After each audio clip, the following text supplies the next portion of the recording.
Hi everyone, it's Rhianna from A-Step here to welcome you into Sexual Assault Awareness Month, week 3. We are impressed with how fast the time is flying by and really thankful for everyone who's been interacting and commenting on all of our posts so far. We really appreciate the support.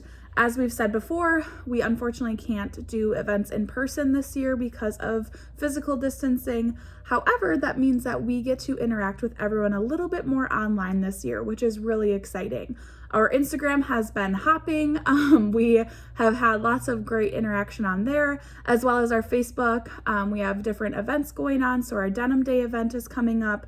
And then we're really just kind of following suit with what the National Sexual Violence Resource Center has been putting out for the Sexual Assault Awareness Month 30 Days of Sam prompts, in hopes that we can win some great prizes from them on Instagram. We've been sharing those photos and short clips onto Facebook as well. So just a reminder, Denim Day is in 2 weeks. It is the last Wednesday of April, which makes that April 29th this year. So we do have a Facebook event going on. Check that out. We will be sharing it periodically within our Facebook page just so that friends can see that. And then we're also going to continue our 30 Days of Sam on Instagram and hope that everyone wants to continue to get involved with us. So we have 2 more videos after this, but today I do want to talk a little bit about what it looks like talking about consent to middle schoolers. So as you all probably know or hopefully remember, this year's theme for Sexual Assault Awareness Month is I Ask, so really focusing on consent. Last video, we talked a little bit about what that looks like talking with younger kiddos and how you can educate them and even at home or at school. But when we get into middle school, it gets a little bit tricky. So everyone has different rules. Everyone has different relationships within their family and kind of what's been modeled for them. And my job is to teach kids about what consent looks like in a relationship. And that may seem a little bit soon to talk to middle schoolers, but we do know that there's, 8th graders who are dating or even younger than that. And with what kids see online now, they think that younger ages are a little bit more appropriate to be dating, but that's a conversation to have with your middle schooler if you have one, or even a upper elementary schooler, so that they know the rules and they know what their role is in school and with relationships and things like that. But we want to talk to kids before they get in a situation where they might be faced with getting consent or saying no to something and things like that. So what I do is I do explain exactly what consent is. It's asking permission. I play a little game with them and kind of go through like the Wisconsin state statutes, which for a middle schooler, they don't need to know exactly what the state statute says. What they need to know is it's getting permission, and that everyone needs to get permission before they touch them, before they hold their hand, before they hug them, kiss them, anything like that.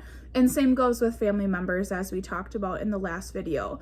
So with that, we talk about why is it important to get consent, even from friends. You can usually tell if a friend is a hugger or not. I give the example of, if my arms are wide open, what does that normally mean? I want a hug. How do I know if someone wants a hug back?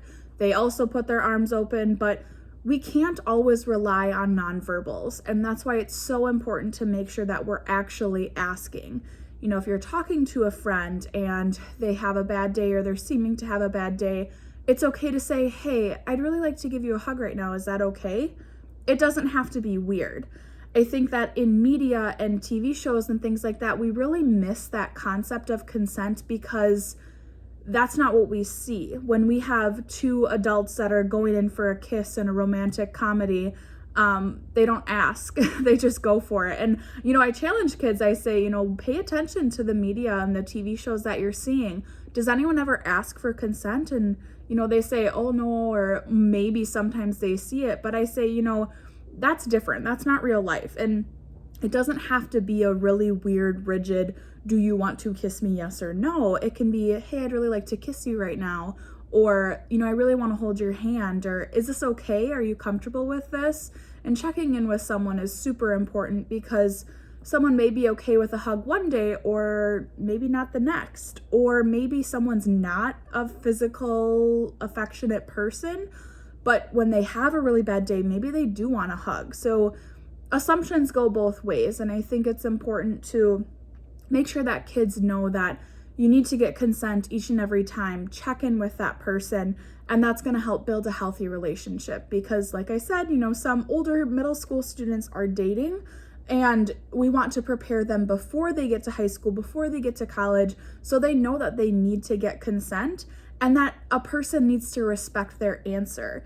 There's a video that I'll link for you that talks about asking, listening, and respecting the answer of the person that gives or doesn't give consent. Maybe someone's not comfortable with a hug, or maybe someone's not comfortable with a kiss quite yet, and you need to respect that answer. I say to people, do you throw a fit if someone doesn't want a hug or if someone doesn't want to hold your hand? No, you need to say, okay, that's fine. I respect you. I respect your boundaries. And setting boundaries is a very big topic sometimes, but making sure kids ask for consent and know what they're comfortable with can help them in setting those boundaries. So we'll link that video down below that I show with middle schoolers, drop a few helpful resource articles. And like I said last video, you have the power to help make sure your kid feels safe.